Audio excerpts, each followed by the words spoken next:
Welcome to the Micro Schools Show, your window on the global micro schools movement. Whether you're a teacher with a dream to build a school of your own or a parent looking for a school that suits your amazing kid, you are sure to be inspired by the creativity and innovation of our guests. I'm your host, Dr. Meryl Leineberger. The Micro Schools Show was launched to feature guests from all over the globe who have championed personalized learning for their students by building a micro school of their own, as well as to spotlight some of the key players in the movement. And today, I'm really pleased to be speaking with Margo LaPointe of Seaview Learning in Marshfield Hills, Massachusetts. The mission of Seaview Learning is to create a safe haven where wellness fuels academic success, where a love of learning is nurtured and where childhood is preserved. Seaview believes in educating the whole child and that children should be learning practical and academic skills, content knowledge, flexibility, problem solving, friendship, conflict resolution, leadership, and teamwork. Margo co-founded Seaview Learning after many months of the COVID crisis and schooling and supporting remote learning for children. As founder and executive director of the former Ivy House Advanced Learning Center, which served homeschoolers, Margo experienced the social and emotional and academic benefits that transform children when you flip the script and prioritize wellness first, using whole child education. Margo is certified in nonprofit management. She studied at Oxford University and holds degrees in business and political science and is an experienced teacher. She has led initiatives to create alternative solutions for education and success in Massachusetts, New Hampshire, and Rhode Island since beginning her career over 20 years ago. Margo is a local and national speaker, consultant, and has been published on topics related to wellness and education and the benefits of alternative education.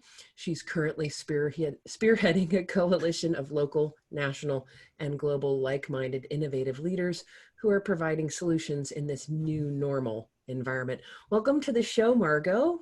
Hi, thank you for having me.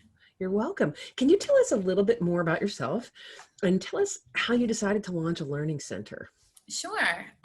Well, I have all of my pedigree paperwork from, educational universities, and my interest has always been rooted in the nonprofit sector. So the idea of making a difference and serving a larger purpose has always fueled my fire.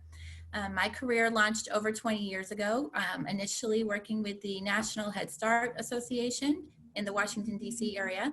And then when I returned home to the Boston, Massachusetts area, I worked with the largest private nonprofit human services agency in Boston. And that organization has not only its own alternative high school, but its own alternative college in its office on Tremont Street as well. ABCD is the name of it. And from there, I went on to work with a very interesting, dynamic, innovative organization called My Turn that served at-risk youth. And we opened pop-up shops really to sort of prevent and be a barrier with the issues of the dropout crisis that was happening throughout the country, and sort of bridge that gap for these kids that were falling between the cracks, because education is not one size fits all, and it does not serve, the one model doesn't serve every child. And so we really opened up pop-up shops in the most struggling communities across Massachusetts, New Hampshire, and Rhode Island. And we served GEDs. We worked with helping them accomplish their GEDs, moving them on to college or moving on to career. So that was my background for over 20 years. And then several years ago, when my own children were born and they started to get into the academic model, I realized that the model that my first grader was experiencing wasn't serving his learning style. And I met some like-minded people who were already working in this idea of reinventing education and offering something different.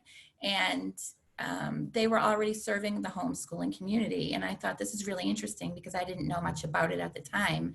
And really what it meant, what it really transfers out to, is that parents were empowered to choose curriculum that suits their child and work from there. So when I met a lot of like-minded people. From there, I opened my first model, which was Ivy House Advanced Learning Center in Kingston, Massachusetts. And we ran that pilot program for several years, and the results we saw were incredible. We served homeschool children, so children that were opting out of what was being offered in public schools, and their families chose their curriculum. They would come to our school and we would have an independent study period where they could work on whatever assignments they brought in with them. We have experienced teachers. The former head of Inley Montessori in Situate, Massachusetts is on the team. They were amazing, an amazing team. So we would have independent study, but then we would also do foreign language, and we would do book club, and we would do art and music, and we would really develop soft skills. And all of this was based on our core values of wellness in education. What happens when you don't put tests as a priority, but when you put wellness and wellness lifestyle practices, so that your student is learning their academics and accomplishing their academics, but really their daily habits are that they're learning the success definition of wellness and how to have balance in your life. And it was really interesting, and our outcomes were phenomenal. 60% of our students completed their grade level within 6 months. So say second graders were done with their academic curriculum in February, seamlessly moving on the next day to grade 3. It was phenomenal. So what we realized, the takeaway from our pilot program, is that when you do prioritize these wellness practices and put that first in a child's life, or even an adult's life, if you think about it for yourself, then the business of life, the business that you're working on, whether it's your academics or your personal career, follows suit. And when you have balance and happiness, then you excel in your other areas of life as well. So it was really interesting. And we ran that pilot program for several years, and then I moved, and so we shut down that program as our students aged out and they opted out into different avenues. And so I closed it out when I moved to a different area. And then all of a sudden in March, we all know what happened with the quarantine and the pandemic in public schools. And there was this great demand of people who had been so accustomed to following traditional methods, now unsure, and having kids at our kitchen tables who need us to help guide them through a different model, completely new. And we were asked to reopen. And so we've reopened with Seaview Learning. Wonderful. Margo, it sounds like so many things I've heard, and like, I'm sure there are so many great models out there. You reminded me a little bit of like the Liberated Learners Network of schools and some of what they're doing. You reminded me of some of the co-learning communities that I've heard springing up. What's really cool is yours is your version, right? It's nobody else's version, and it's directly in response to the homeschoolers who showed up in your community. I loved hearing that you engaged educational experts who were probably tired of working in a big systematic job where they didn't have autonomy and freedom to work with kids the way that they wanted to and knew that they should be. And I loved hearing about the wellness piece. I'm seeing more and more people really focusing on the social and emotional learning pieces of kids, before anything else. I know my clients they think about body, mind, and spirit, and school tends to just focus on the mind part, right? Just the learning part, not the sort of softer internal pieces, that spiritual part of a kid. And maybe there may be a little focus on the body with phys ed, but we know that even those pieces are being cut back. And in the pandemic, those pieces are not being taken care of very well. So bravo with that. So you're now calling yourself Seaview Learning Center. Seaview Learning. Seaview Learning, yes. So Seaview is a farm school, am I correct? What does that mean? Yes. So as we're moving and unrolling our whole model, we have more than one campus, but right now we're doing a soft opening due to COVID at our farm school campus, which is incredible. It takes place at Soul Learning Center, which is a homestead educational farm, working and learning farm. And they're already in existence, and they're already working with children. Typically before COVID, kids would have field trips there, and we actually ran a farm school day there in my prior model. And now we have this opportunity to allow kids to unplug for the day and sort of preserve their childhood again, at least one day a week, instead of being plugged into their computers like many adults, right, with their learning. So they arrive at the farm. We have outdoor classrooms on the farm in fair weather. In inclement weather, our classrooms are tucked underneath a barn. So upstairs, you'll hear the hoofs of the goats, and it's really exciting, and it's really fun and cozy. Actually, it's a very large classroom, so we're following all the guidelines for the pandemic and everything. So the kids arrive, and just like in my former model, they arrive with whatever assignments are required of them for the day. So whether they're remote learning in a hybrid option or in a traditional school where they're enrolled, and they need to do these assignments for their school, or whether they're homeschoolers and their parents have assigned them work, they arrive. And our first session is independent study, where they work on what their assignments are, and our teachers are there to help navigate them through any questions and support them in their work. And then we do farm tours as assigned from the executive director of the farm. That's really exciting. The kids love it. It empowers them. It gives them self-confidence. There's bonding with animals. One day it might be collecting eggs from the coop. It could be mucking a goat stall. It might be walking a lamb on a leash. It's just something different every day. In the spring, there's a lot of activity on the farm, as you can imagine, with piglets arriving and chicks arriving, and we start our gardens. We really use it as an opportunity to do project-based learning, so that we're developing the kids' soft skills, their collaboration, their trial and error, they're working as a team, all of these skills that they're not getting alone plugged into a computer, they get with us.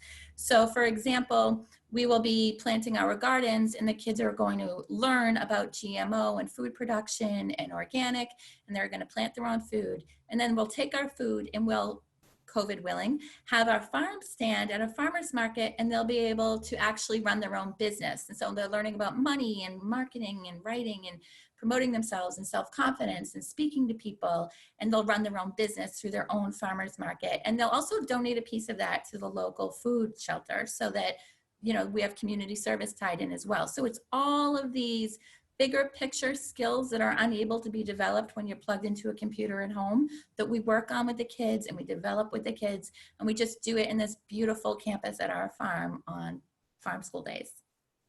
So right now your focus sounds like it's more on your students, and I remember reading this, looking at your website, which people can find at seaviewlearning.org, correct? Yes. You're focusing more on homeschool learners. So these are kids who are remote learning from their public school. Are you planning to turn it more into a formal school, sort of as things ramp up and as families really make a deeper commitment to Seaview? Yes, that's a really great question, because people have asked us what our future plans are. Absolutely, we want to continue to be able to offer services for any kid who needs it, really, whether they're remote learning or whatever happens with the public model in our country, whatever that ends up looking like, we feel like there will always be this need, right? So we will continue to serve those children. We'll continue to be open to serve homeschool children, but we are looking to also develop and expand our site and expand to another campus as well, so that we'll be able to run more than one program and serve more than one need for the kids. Okay, it's so cool. Margo's back. She froze up for a minute and then she disappeared. Now she's back. I love technology when it works. Oh man. Okay, so I think I was asking you, you were talking a little bit about the farm school and how you're working there. So it sounds like your model is it can move wherever there's a need, and there are people who want to get their kids together. And we're seeing this in the pandemic. So you're kind of like, if I had to describe you, you're part micro school, but you're also part sort of hybrid homeschool pod. I'm seeing a good number of people doing that to sort of beta test the idea of a more formal school. And I think you were about to tell us, you said you had some people who were asking, where are you going with this? Do you think that Seaview will you go for more of a formal full-time school option? Will you add that in for people who want you to instruct their kids, or will Seaview always remain this venue for homeschooling kids to come together with kids who are maybe doing remote learning and who want to have a community? Because I think that's what's really what you're building, right? It's community for kids. Absolutely. What we do is build a community for kids. Absolutely. That's That's really the foundation of who we are and what we do. So for me, it's very important. And Seaview is not mine entirely. I have co-founded it with Annika Voynow, who worked with me previously at my other model. She's incredible. She's phenomenal. She was the former head of Inley Montessori, and she's really the head of school for this program. So together, the two of us are very strong in our belief that all children should have an opportunity to learn in this type of environment and in this type of method that we unroll. Well, we are just having a really crazy time with technology today, Margo. I know you bonked back out again and you're back in again. You lost power.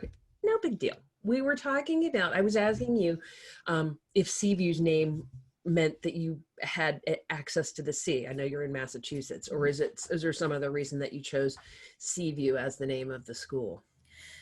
Well, the name actually came from our first campus that we were looking at. It was along the rivers of the ocean. So that's where it initially came from. But as we have moved on and discussed this and unrolled our model further, we've realized that there are many campuses that we can open our model at. So we're really looking at that right now. It's sort of, if you have the need and you're looking for what we do, we've been receiving calls with interest of opening in other communities. So we're opening wherever there's a need and that best suits the children. Okay, cool. So you talked a little bit about what goes on at Seaview. Can you give me a sort of a more in-depth sense of what's a day at Seaview like? Do you have, I mean, are students enrolled 5 days a week, 4 days a week, 2 days a week? What's the sort of, is there a norm, or is it pretty much free form? Okay, well, with our farm school model, which is our soft opening right now, because of COVID, we were restricted to have sort of a soft opening, but we do have two different models that we are prepared to work with the children. But it's all basically around the same type of a day where you arrive, you have independent study with whatever assignments that you've maybe brought in, or if you're not, as we continue to grow and move and not only serves kids who are homeschooling or remote learning, but are also just enrolled in our private school. We'll have reading and book club and all of that going on as well in the mornings. So right now you arrive, you have independent study, you move on to farm tours on the farm, which are very exciting. We actually have a dynamic, innovative, incredible teacher. The executive director of Soul Homestead comes over and she teaches a farm class to the kids where they're starting to learn about working with animals and what it entails, really where your food comes from and what that looks like. So for example, there were baby rams on the farm right now, and the kids have never seen a ram, they've never touched a ram, because they're babies and they were being held, they were okay to go over and pat and touch, so they were able to touch them and feel them and pat them and touch a horn. They learned about the importance of tetanus shots and taking care of the animals. They saw the animal receive its tetanus shot. They were part of that. It was really interesting. It's a memory they'll remember forever. And then they moved on to their farm tour. And then they have, so recess, who needs jungle gyms when you can climb a tree, when you can explore a nature hike in the forest, when you can run through a meadow? It's all outdoor, nature-based during the day. It's really amazing. And then they come back and they have an afternoon session. And that can range from any type of project-based learning where they're doing group work and learning together on a project, or it could be something like a quest-driven mission or learning mission. So it's almost like they're having so much fun, they don't realize the skills they're developing and they're learning, and they're applying all of their academic knowledge to this as well. So it's project-based learning at the end of the day. It's whole child education, there's social emotional, there's soft skills, and it's all based on the core values of wellness. And with that whole recipe, that whole model, academics flourish. Awesome. It sounds like kids would love that. So do you have a certain age range of kids that you're aiming towards, or Yes. is it more who shows up? No, currently we work with kids who are in grades 1 to grade 8. Okay, cool. And I don't know that I got a clear sense. Are kids doing 2 days, 3 days, 1 day? Right now we have 2 days available, and we hope to grow that out when we expand our campus. Fantastic. And is it going well? I mean, it sounds to me like with the small number of kids and you're outdoors, it's very safe. Yes. And I know as I've talked to different school owners, each school is approaching it based on the needs and the wants of families. I know I've talked to one school owner where the families have committed to being a pod together, and no exposure outside of that group, and so they're actually not choosing not to wear masks, and that works within their community Hmm. as far as the guidelines go. And then I know other places, families are masks are optional. I know places where masks are required, et cetera. How's that working out for you guys? And how are your families handling the notion of getting kids together during this pandemic? I think that um, when you create something, the people that are meant to be there are the ones that arrive and enroll. I'm a big believer in everything happens for a reason, and exactly what happens was meant to be, basically. So when we first launched this model, which was fast, we had to move fast to get this up and running in time this time. The response to what we were doing was overwhelming. Everyone was interested in what we we're offering their children, because we saw what happened last spring, the mental, emotional, social, emotional, mental health struggles that children are dealing with when they're isolated in a room by themselves, plugged into a computer, and they miss these skills that are developed otherwise. So they came to us, and of course, the question on every family interview was, how are you handling COVID? And we, as parents and as educators, we chose to work directly with the Board of Health and with these guidelines and follow every guideline that exists right now, review it all, analyze it all, put it together, and write up our own processes and guidelines. And we do wear masks whenever indoors. If you're outside and 6 feet apart, you don't need a mask. Run, play, climb a tree, have fun, be a kid. But if we're indoors, we're respectful of each other. We have frequent hand washing. We do all of that. But right now in New England, it is beautiful weather. The kids are outside. They're playing together outside. There's very low risk of transmission when kids are outside, so we're very confident with that.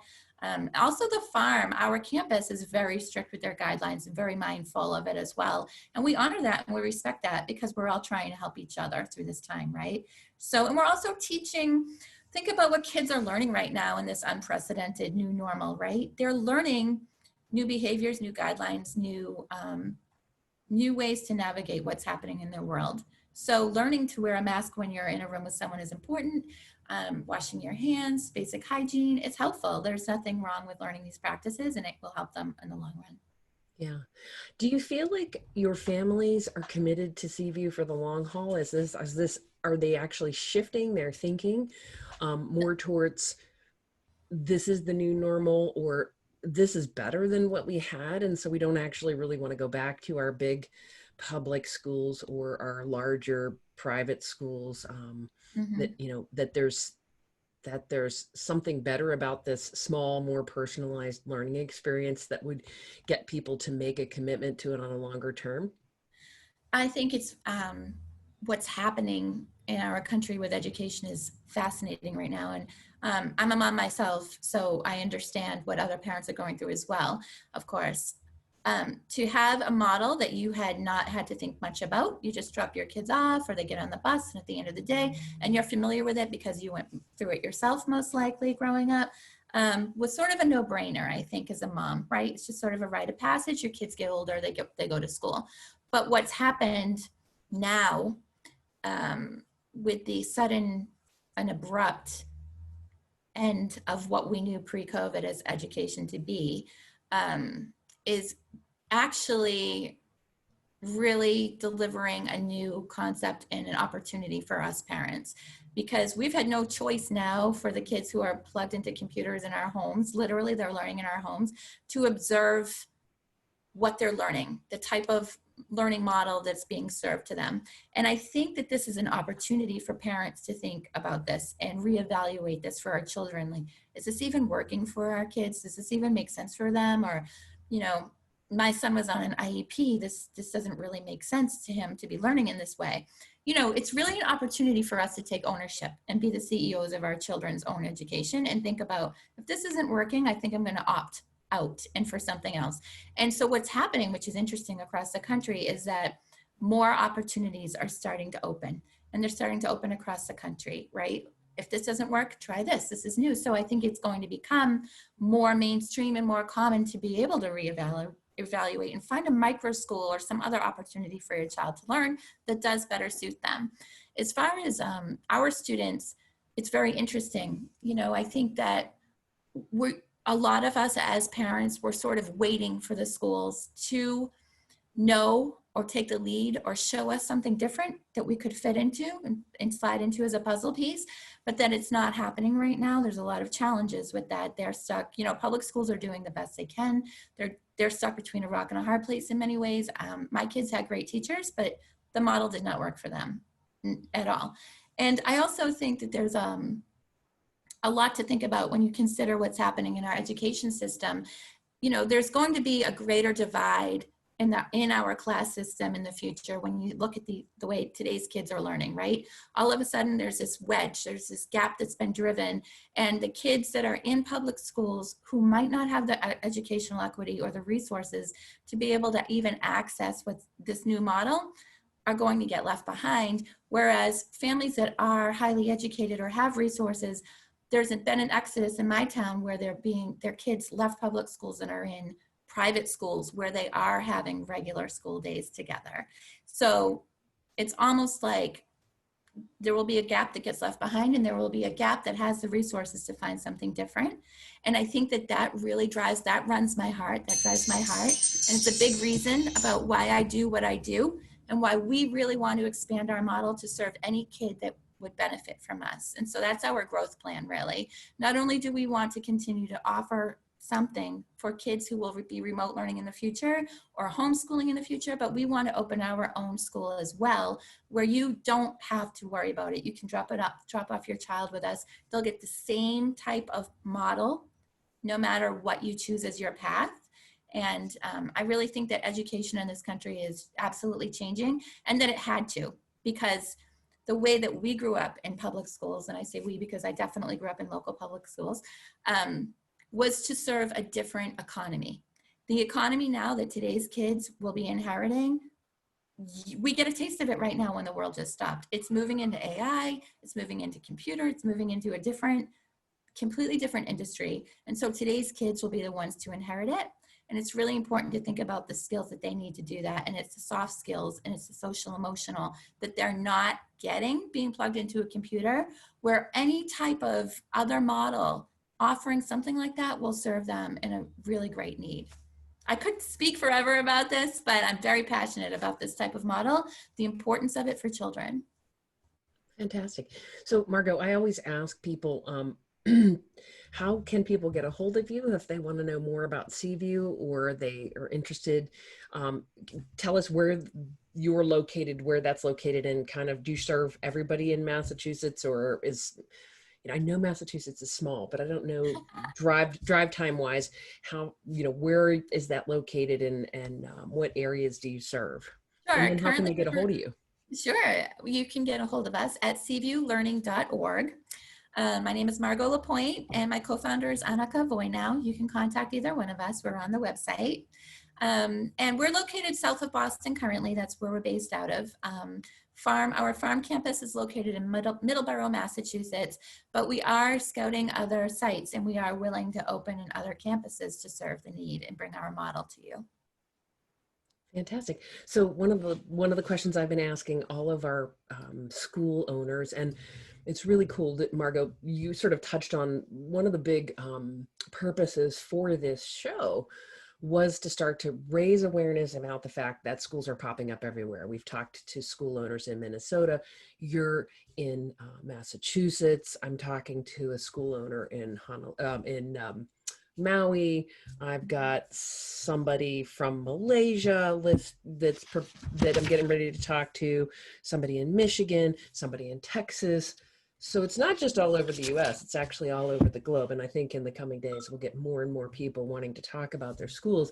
One of the things people can do is to start to look to see if there are options in their community. Do you know of any other micro schools or hybrid programs in Massachusetts or elsewhere that A, we should know about in an interview, and B, that families could look into? Can you recommend any other Um, options?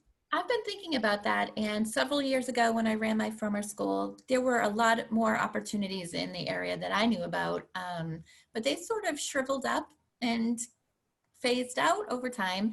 But what's interesting is now with the pandemic and the change of the academic model of the public schools is that I'm seeing a lot more academic alternative educational spots popping up, mostly a lot of just sort of tutoring sites, I would call them, that are opening up everywhere from strip malls to gyms to roller rinks I've seen, where it's sort of a really a tutoring site where your child can go and plug in their computer and have academic support. But I haven't seen a lot in my area that serves the kids in the way that we do. I would love to connect more with other people that are doing that in my area. I know there's a lot of private schools that offer different models, but I'm not seeing a lot of models like ours in the area or that I can think of beyond right now. But I'm really interested in learning more about what solutions are turning up for kids. Okay, fantastic. Well, thanks, Margo, for being on today's show. We've got lots of great micro schools slated for the next few shows, but I'm still looking for a few more. So if you'd like to be a guest on the show to talk about your micro school or to share the work that you're doing to support the micro schools movement, please reach out to me at mara@microschoolbuilders.com to set up your interview. And until next time, be well. Thank you. Thank you.